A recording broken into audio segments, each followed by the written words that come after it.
कुछ अकल है या घास चरने गई है? बहू, ओ बहू, कहाँ मर गई? कमला ने आवाज लगाई। वो अभी सारा काम निपटाने के बाद नहाने के लिए गई थी और सास की हर 2 मिनट में ऐसी आवाज सुनने की उसकी आदत पड़ चुकी थी।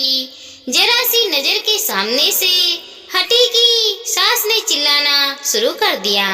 इस बार आवाज कुछ ज्यादा तेज थी। कोई अनहोनी ना हो गई हो। जैसे तैसे अपने ऊपर 2 मग्गा पानी डाला और कपड़े पहनकर बाथरूम से दौड़ती हुई सास के कमरे में पहुंची। अरे मेरी तुझसे एक भी काम ठीक से नहीं होता?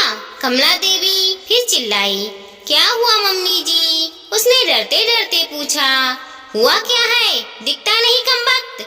ये मेरे कमरे में पानी पड़ा है, आज पोछा नहीं लगाया था क्या?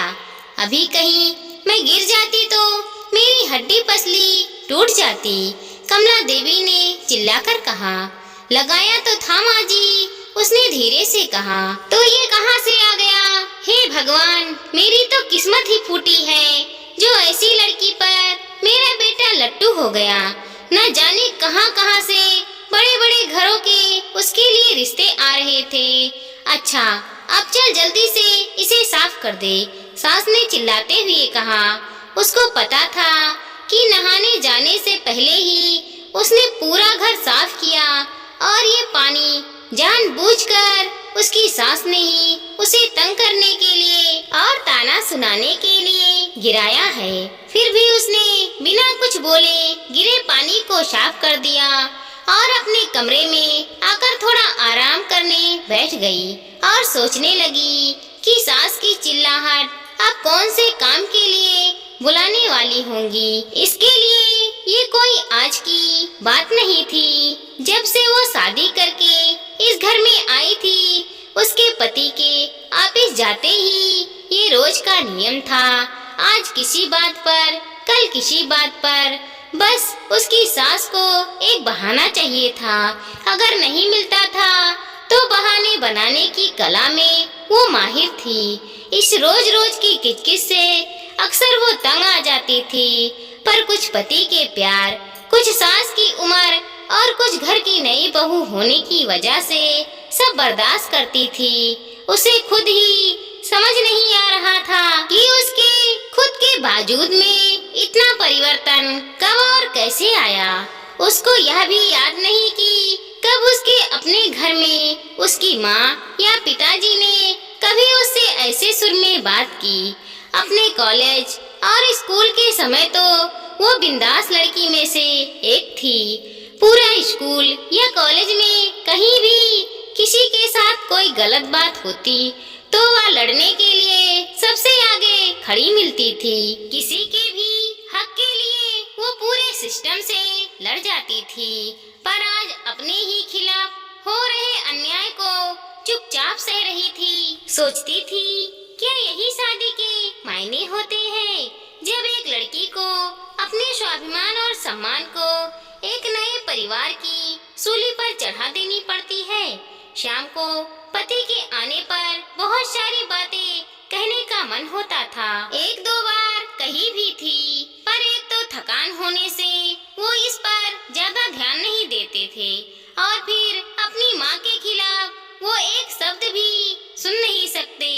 उनकी माँ भी अपने बेटे के सामने उससे बड़े दिखावे के साथ बात करती थी, पर जैसे ही बेटा घर से बाहर निकलता था उनके तेवर बदल जाते थे, जो उसे समझ में ही नहीं आता था कि एक इंसान पल भर में 2 तरह के व्यवहार कैसे कर सकता है। कमला देवी को सबसे ज्यादा तकलीफ तो उसकी शादी में मिले दहेज से थी, जबकि उसके माता पिता ने अपनी हैसियत से बढ़कर उसकी शादी में खर्चा किया, लेकिन दहेज या दूसरे से कुछ भी मुफ्त में मिलने की उम्मीदें और अभिलाषाओं का कोई अंत नहीं होता। हर चीज कम लगती है और उनके आने पर सबसे पहले उन्होंने घर की महरीन की छुट्टी कर दी और घर में उसके कदम रखते ही हाथों की मेहंदी का रंग छूटने से पहले ही बाकी कामों के अलावा बाई के सारे काम भी उसके ऊपर आ गए और कमला देवी ने कभी भी उसे नौकरानी से ज्यादा नहीं समझा।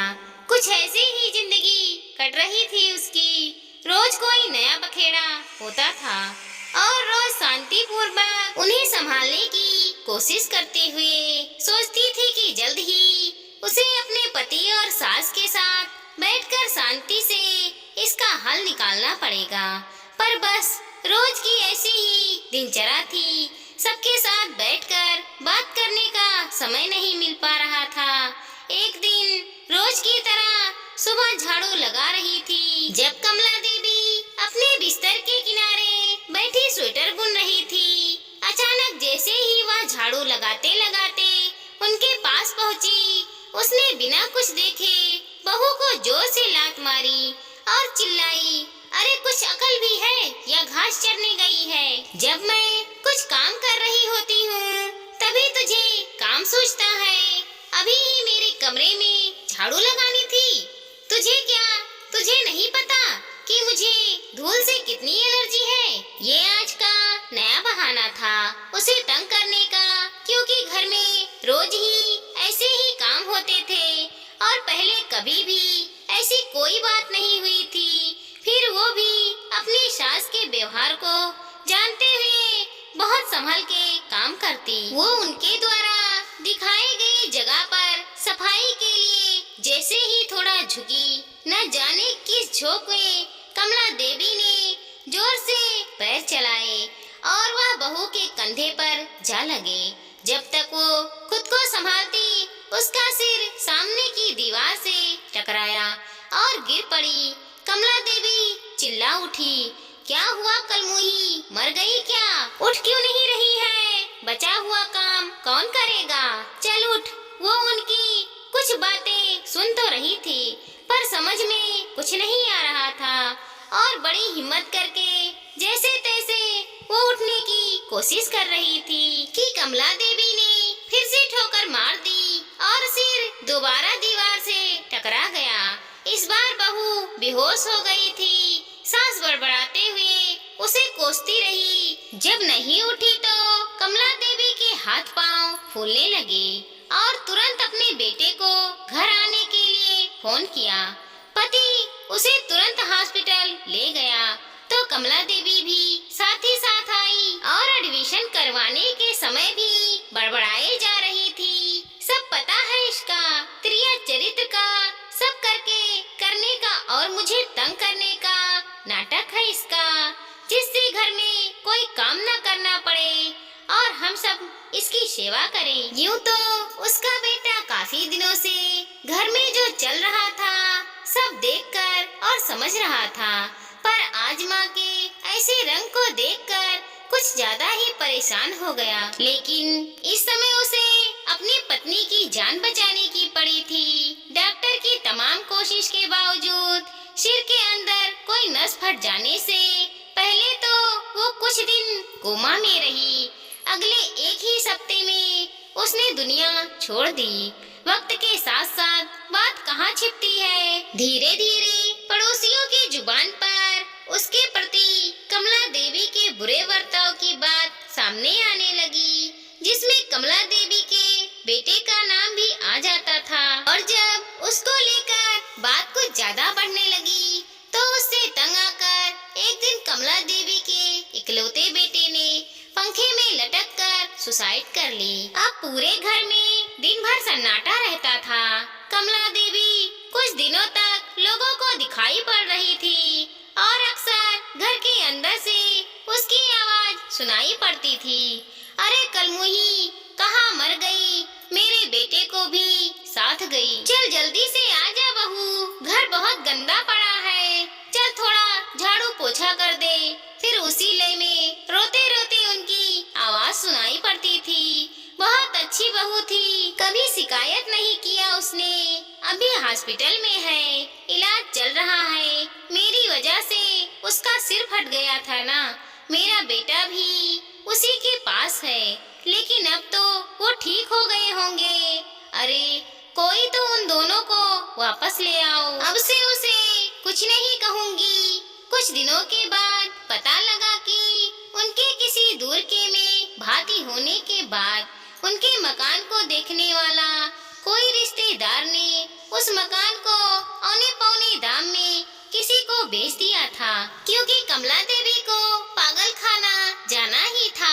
दोस्तों, हमारी इस छोटी सी कहानी को लाइक करें, शेयर करें और सब्सक्राइब करें। साथ ही साथ मिलते हैं अगले